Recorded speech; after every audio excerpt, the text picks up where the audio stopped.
Welcome to student dictation. Dictation 5 second बाद शुरू होगा। Ready start.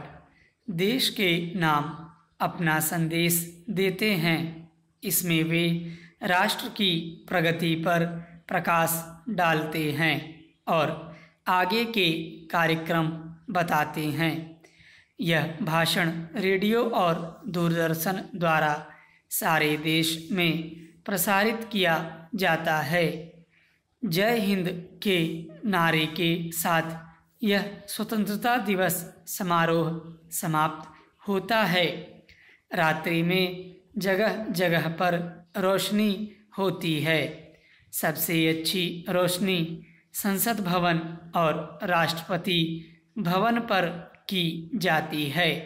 स्वाधीनता दिवस के शुभ अवसर पर दुकानों और राजमार्गों की शोभा बहुत बढ़ जाती है।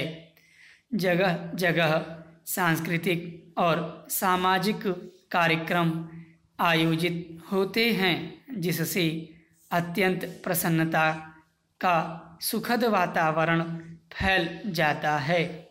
सभी प्रकार से खुशियों की ही तरंगें उठती बढ़ती दिखाई देती हैं। स्वाधीनता दिवस के शुभ अवसर पर चारों ओर सब में एक विचित्र स्फूर्ति और चेतना का उदय हो जाता है।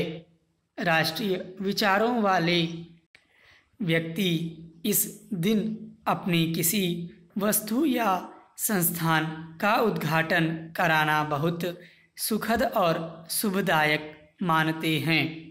विद्यालयों में विभिन्न प्रकार के कार्यक्रमों का आयोजन और संचालन देखने सुनने को मिलता है।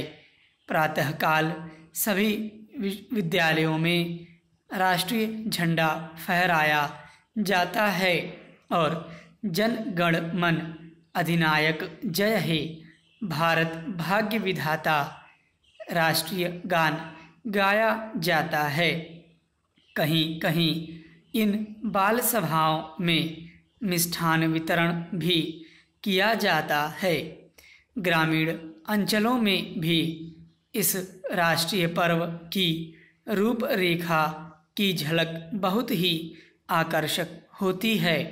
सभी प्रबुद्ध और जागरूक नागरिक इस पर्व की रूपरेखा की झलक बहुत ही आकर्षक होती है। सभी प्रबुद्ध और जागरूक नागरिक इस पर्व को खूब उत्साह और उल्लास के साथ मनाते हैं। बच्चे तो इस दिन बहुत ही प्रसन्न होते हैं। वे इसे सचमुच में खाने पीने और खुशी मनाने का दिन समझते हैं। स्वतंत्रता का पूर्ण श्रेय गांधी जी को ही मिलता है। अहिंसा और शांति के शस्त्र से लड़ने वाले गांधी ने अंग्रेजों को भारत भूमि छोड़ने के लिए मजबूर कर दिया। उन्होंने बिना रक्तपात के क्रांति ला दी। गांधी जी के नेतृत्व में पंडित जवाहरलाल नेहरू सरीखे भी इस क्रांति में कूद पड़े।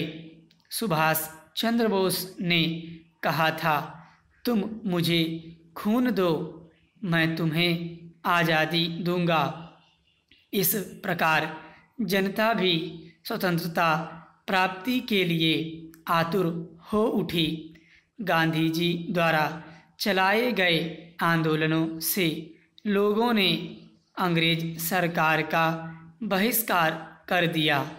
उन्होंने सरकारी नौकरियां छोड़ दीं, जले गए और मृत्यु को हंसते हंसते गले लगा दिया।